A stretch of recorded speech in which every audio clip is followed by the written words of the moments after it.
So I see Wayne, and he was shell shocked. He'd slam the screen door, and he'd have coffee in his hand, and it'd just go up in the air. And he was really in bad shape. So I said, Wayne, I always said when I got big enough, I was going to beat your ass. And I weighed about 175 pounds then too. I was in good shape. Played football and all that. Wayne said, well, he said, I'll tell you what. He said, I'll take you and Carl on at the same time. I said, come on. He said, all right, come out in the front yard. Right? We had to go up in the front yard. Everything had to be taken care of. Business in the living room, and the front yard was the fights. And I go out there and I said, Carl, I get in first. Because I'd been waiting for so long, just beat the hell out of Wayne for flipping my head. No respect at all. So I went at Wayne, and I don't remember. I just landed on my ass. He flipped me so quick that I didn't know what happened. So I go after him again, the same thing happened. I couldn't touch him. He just threw me all over the place. Then he said, what are we fooling around with for? He said, I told you I'd take you and Carl on at the same time. So I said, Carl, you want to try him? So Carl tried getting into Wayne, and Wayne threw him too. And Carl had been in service over. They even taught some sort of athletic event over in Frankfurt after in the occupation. So then finally Wayne said, quit fooling around. He said, both of you, come at me, try to get me. And we both could not touch him. He just beat the hell out. He learned judo.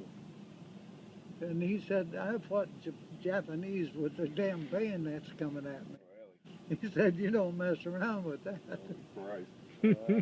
But 120 some pounds, shell shocked. He was like sort of orange colored with quinine or whatever they were feeding him for the malaria.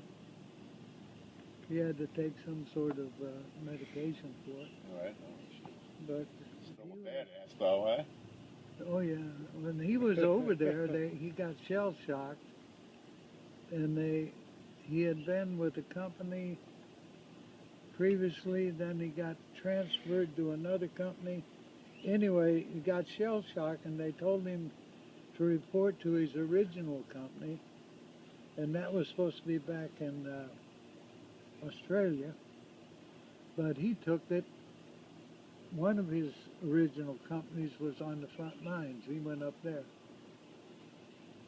Dove right back in, huh? He said he wanted to get back at those damn Japanese. He said they killed his friends. I want to hear Operation Sorte.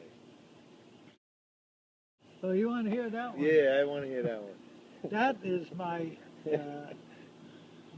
probably my biggest accomplishment.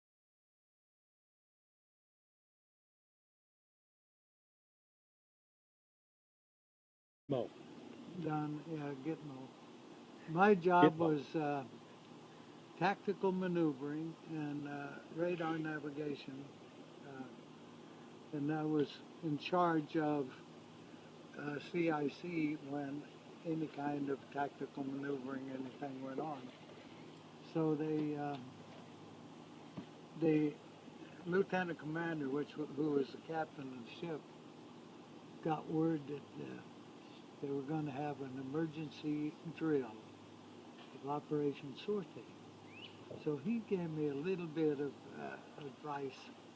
He said, by the way, the bridge is going to be knocked out, and you're going to have to take it out of here tomorrow morning.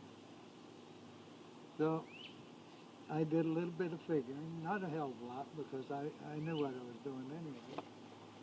So in the morning, all at once, it was bang, bang, bang, bang. This is the drill, Operation Sortie, all men all men, manual battle stations, emergency operations sortie. Simulated the bridge has been knocked out. So that was right away, it pointed to me. I had to do it. Right? So I had a little bit of knowledge. So I get in there and I get on the phone and I said, I'm in the radar. I said, away all lines, right 1/3 rudder, full speed astern. And the guy on the bridge said, full speed, I said, full speed astern. I said, you don't need to repeat it, except to acknowledge. So from there, right, 1/3 rudder, full speed astern. Now the lines are all off. The ship starts going boom, boom, boom, boom, boom, boom, boom, boom, you know, catching up with the prop. And it gets out here.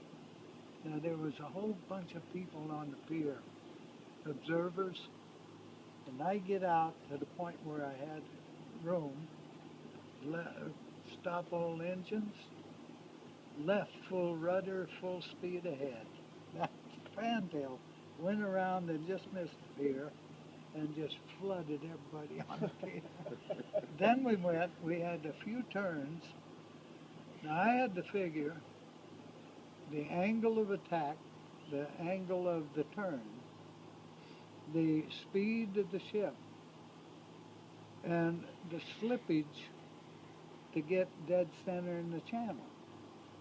So you have to, this is pretty complicated. Now by then I'm going 20 knots on the first turn, and then I'm going 30 knots, and then I'm going 30, a little over, 30 was pretty much what it was, until I got right. It was about 4 turns, 3 or 4 turns, and then right out into the open water. And as I went out of the opening, we were going so fast, we were going over 30 knots. And there was a blimp hanger on the left. And the guy's holding ropes, right? Poof, I just drowned. So we get out, the best part is coming. We get out in the open there, and the admiral who had been up on this bridge, he should have worn the brown pants, I guess. Anyway, we got out in the open, and he's just like Jimmy Cagney in one of these movies. Who took us out of this harbor? I said, RD2 Otto, sir. He said, I want to see you on the bridge immediately. And I went up to the bridge and I said, RD2 Otto reporting, sir. You took us out of this harbor? And I said, yes, sir. He said, do you realize you jeopardized every man on this ship taking us out of that harbor at full speed? I said, sir. I said, I understood it was emergency operation sortie. And I said, in emergency, I do the best I can. And I said, at no time were we anywhere but dead center in the channels. And he turned to the captain and he said, is he right? The captain said, yes, sir. And the admiral said, well, I know one goddamn thing for sure. He said, that record will never be broken.